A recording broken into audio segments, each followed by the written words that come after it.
दोस्तों नमस्कार, मैं हूं रंजीत सिंह। स्वागत है आप सभी का मेरे YouTube चैनल के आर हिंदी कहानियां में।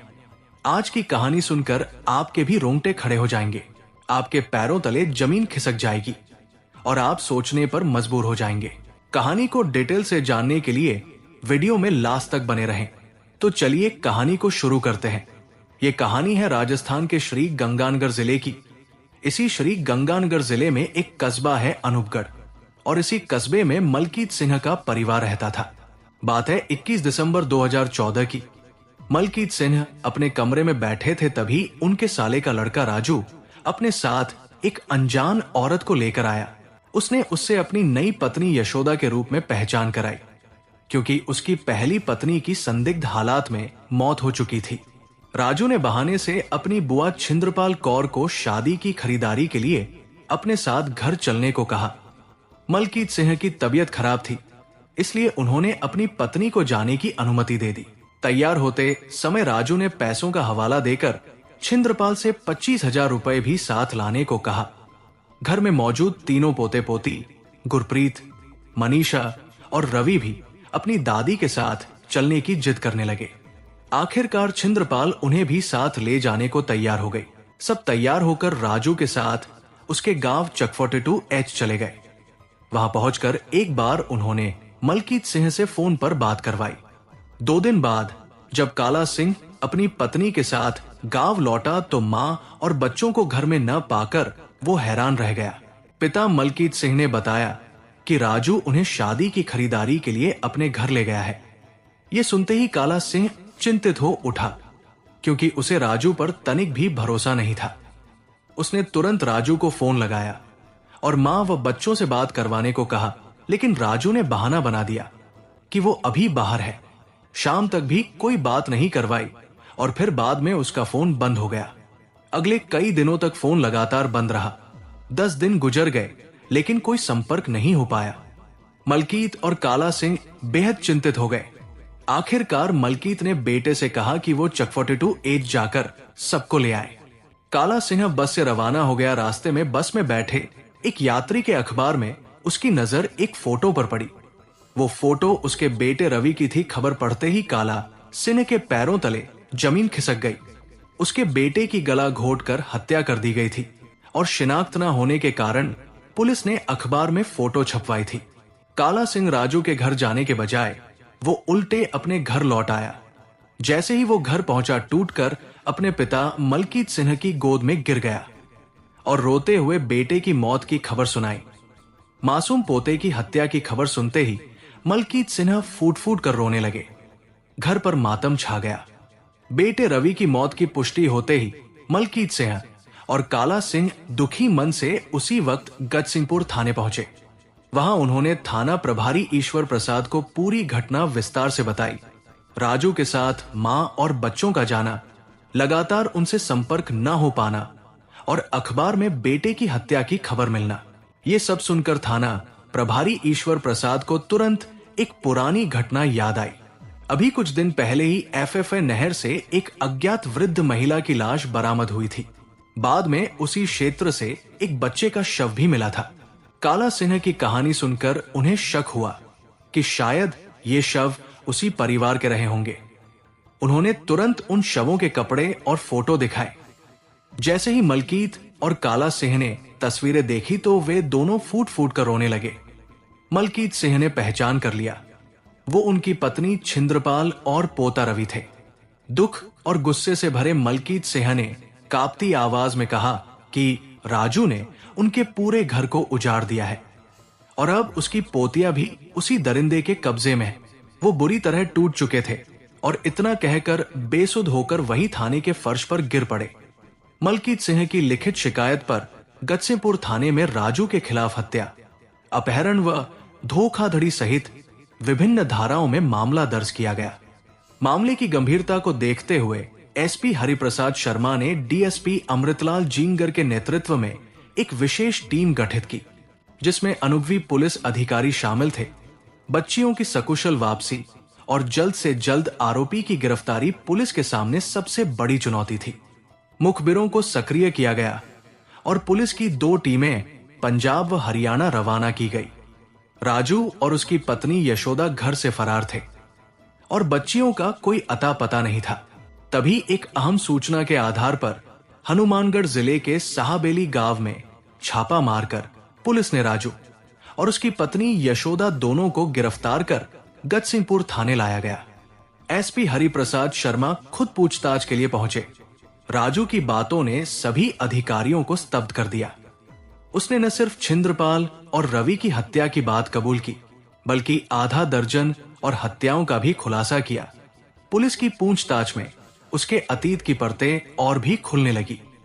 राजू पंजाब के हिम्मतपुरा गांव का रहने वाला था। पिता तरसेम सिन्हा के 2 बेटे थे, निंदर और राजू। मां की मौत के बाद पिता ने दूसरी शादी कर ली थी। सौतेली मां रतन कौर का झुकाव बड़े बेटे निंदर की ओर ज्यादा था, जिससे राजू के दिल में नफरत भर गई थी।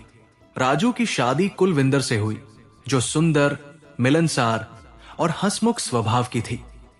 यही कारण था कि उसके जेठ निंदर को वो भाने लगी थी। राजू को शक हो गया कि उसकी पत्नी का और उसके बड़े भाई निंदर से दोनों में नाजायज रिश्ता है। यही शक धीरे धीरे जुनून बन गया और यहीं से राजू की जिंदगी एक खतरनाक मोड़ पर मुड़ गई। पत्नी कुलविंदर पर शक के चलते राजू ने उसे मारने की ठान ली थी। एक दिन उसने दूध में जहर मिलाकर कुलविंदर को मौत के घाट उतार दिया और गांव में इसे स्वाभाविक मौत बताकर जल्दी से अंतिम संस्कार कर दिया। गांव छोटा था, इसलिए मामला बिना जांच के दब गया। पत्नी की हत्या के बाद राजू ने गांव छोड़ दिया और श्रीगंगानगर जिले में आ गया। यहां उसकी सौतेली मां और भाई के प्रति बढ़ती नफरत और बड़ा बनने की महत्वाकांक्षा उसे अपराध की दुनिया में ले आई। शुरू में वो चक 42 एच में दिहाड़ी मजदूर बना, फिर धीरे धीरे छोटे मोटे अपराधों से जुड़ गया। 2019 तक वो इलाके का कुख्यात बदमाश बन चुका था। इसी दौरान एक दिन उसकी सौतेली मां रतन कौर उससे मिलने आई। उसे देखते ही राजू की नफरत फूट पड़ी और उसने लोहे के पाइप से हमला कर सौतेली मां की हत्या कर दी। उसकी चीख सुनकर पड़ोसी जुटे और पुलिस को खबर दे दी गई। राजू गिरफ्तार हुआ और कोर्ट ने उसे उम्र कैद की सजा सुनाई। उसे जोधपुर की सेंट्रल जेल भेज दिया गया। जेल में राजू की मुलाकात एक युवक से हुई जिसकी विधवा बहन यशोदा अक्सर अपने भाई से मिलने जेल आया करती थी। यशोदा के तीखे नए नक्श और उसके अकेलेपन ने राजू को अपनी ओर खींच लिया। अब राजू की जिंदगी में एक नया मोड़ आने वाला था। जेल में शुरू हुई राजू और यशोदा की मुलाकात धीरे धीरे गहरे संबंध में बदल गई। यशोदा को राजू की सजा के बारे में पूरा मालूम था, फिर भी उसने उससे शादी करने का फैसला कर लिया। उसने हर संभव प्रयास करके राजू के लिए 1 महीने का पैरोल मंजूर करवाया। पैरोल पर बाहर आते ही राजू ने सबसे पहले यशोदा से शादी कर ली, लेकिन पैरोल की अवधि पूरी होने के बाद भी वो वापस जेल नहीं लौटा और यशोदा के साथ गायब हो गया। जेल प्रशासन की लापरवाही और धीमी कार्रवाई के चलते मामला ठंडे बस्ते में चला गया। कुछ समय बाद जब सब शांत हो गया तो राजू फिर से बाहर आकर घूमना शुरू कर दिया, पर अब उसके सामने आर्थिक संकट खड़ा था। वो जानता था कि मजदूरी से केवल गुजारा हो सकता है, लेकिन वो तो ऐशो आराम की जिंदगी जीना चाहता था। इसी दौरान उसने यशोदा के सामने अपने गुनाहों की पूरी सच्चाई रख दी। पत्नी की हत्या, मां की हत्या, जेल से फरारी, सब कुछ। पर हैरानी की बात यह रही कि यशोदा ने न केवल उसकी आपराधिक जिंदगी को स्वीकार किया, बल्कि उसकी योजनाओं की सराहना करते हुए आगे भी साथ देने का वादा किया। राजू का लालच अब खतरनाक मोड़ पर पहुंच चुका था। सन 2010 में बड़ा हाथ मारने की नीयत से वो श्रीगंगानगर आ गया और टैक्सी चालक दरिया सिन्हा की बोलेरो बुक की। रास्ते में उस पर वार कर उसे मरा समझकर नहर में फेंक दिया, लेकिन दरिया सिन्हा बच गया और पुलिस में रिपोर्ट दर्ज करा दी। पुलिस न तो राजू को पकड़ सकी और न ही बोलेरो ढूंढ पाई। राजू ने गाड़ी बेच दी और यशोदा के साथ उस पैसों से मौज मस्ती की। अब उसका हौसला और बढ़ गया। अपने भाई निंदर से पुरानी दुश्मनी निकालने के लिए उसने 2014 में उसे हनुमानगढ़ बुलाया और पीठ पीछे रॉड से वार कर उसकी हत्या कर दी। शव को प्लास्टिक की एक बोरी में भरकर कैस्पी नहर के पास फेंक दिया। लाश बरामद हुई पर पहचान न होने से मामला ठंडे बस्ते में चला गया। कुछ समय बाद संघरिया की बस में राजू की मुलाकात रणजीत सिंह नामक किसान से हुई, जो पैसे वाला तो था लेकिन वो अविवाहित था। बातचीत में राजू को पता चला कि रणजीत शादी के लिए तैयार है और मोटी रकम भी खर्च कर सकता है। राजू ने शादी करने का झांसा दिया और उसके बदले मोटी रकम की मांग की। यशोदा के साथ मिलकर राजू लड़की ढूंढने लगा, लेकिन कोई नहीं मिला। तभी उसे याद आया कि उसकी बुआ छिंद्रपाल कौर की पोती गुरप्रीत इस काम के लिए ठीक रहेगी। यही सोचते हुए वो गुरप्रीत को भी अपने लालच और दरिंदगी का अगला शिकार बनाने की साजिश रचने लगा। राजू और यशोदा ने मिलकर एक खौफनाक अपराध की साजिश रची और कई लोगों की जिंदगी बर्बाद कर दी। राजू ने गुरप्रीत को फंसाने के लिए एक झांसा दिया। शादी की खरीदारी के बहाने वो अपनी बुआ छिंद्रपाल और उनके परिवार के कुछ लोगों को लेकर अपने गांव आया। पहले उसने बुआ को बेहोश किया और फिर रॉड से हमला कर उनकी हत्या कर दी और उनकी लाश को नहर में फेंक दिया। इसके बाद गुरप्रीत और मनीषा जैसी मासूम बच्चियों को झांसा देकर एक खतरनाक आदमी रणजीत सिन्हा को बेच दिया। राजू का दिल और भी कठोर हो गया जब उसे शक हुआ कि रवि ने बुआ की हत्या करते देख लिया है। फिर उसने रवि का गला घोंटकर उसे भी मार डाला। इन सब घटनाओं को छुपाने के लिए वो मासूमों की जान लेने से नहीं चूका, लेकिन अंत में पुलिस ने उसकी सारी सच्चाई जान ली। राजू और यशोदा को गिरफ्तार कर लिया गया और वो जेल भेज दिए गए। पुलिस ने सही जांच की और कई लोगों को बचाया। इस मामले में पुलिस ने रणजीत सिन्हा को भी गिरफ्तार किया, जो और भी संगीन अपराधों में लिप्त था। 1 जनवरी 2015 को राजू ने मासूम रवि की हत्या की, लेकिन उसकी ये खौफनाक घटना पुलिस की सतर्कता और सही जांच के कारण जल्द ही सामने आई। पुलिस ने राजू की निशानदेही पर 2 अन्य पीड़ितों गुरप्रीत और मनीषा को भी बचाया।